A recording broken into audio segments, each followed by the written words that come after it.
जब सुने के होई भोजपुरी गाना बस बजे के चाही गाना।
सखी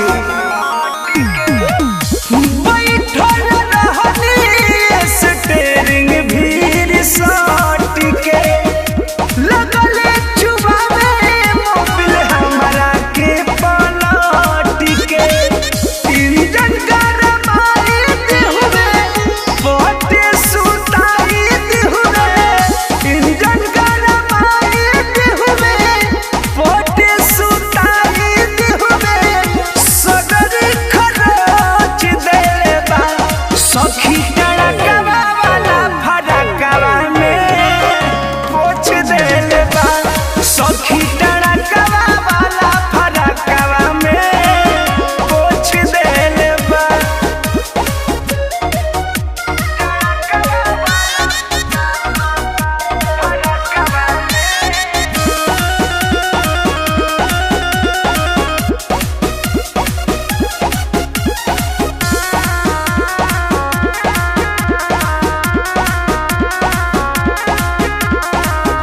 कृष्णा पे दरदी परमोधि रहुए खलासी निरवधि शरीर हमार दिल बनासी।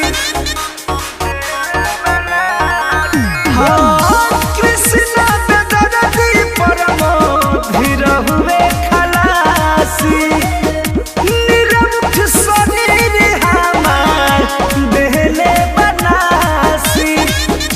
धइले लाल बाबू हो गइनी हम बेकाबू धइले लाल बाबू हो गइनी हम बेकाबू देह पूरा नोच देले बा सखी टड़कवा वाला फरकवा में पोछ देले बा सखी टड़कवा वाला फरकवा में पोछ देले बा।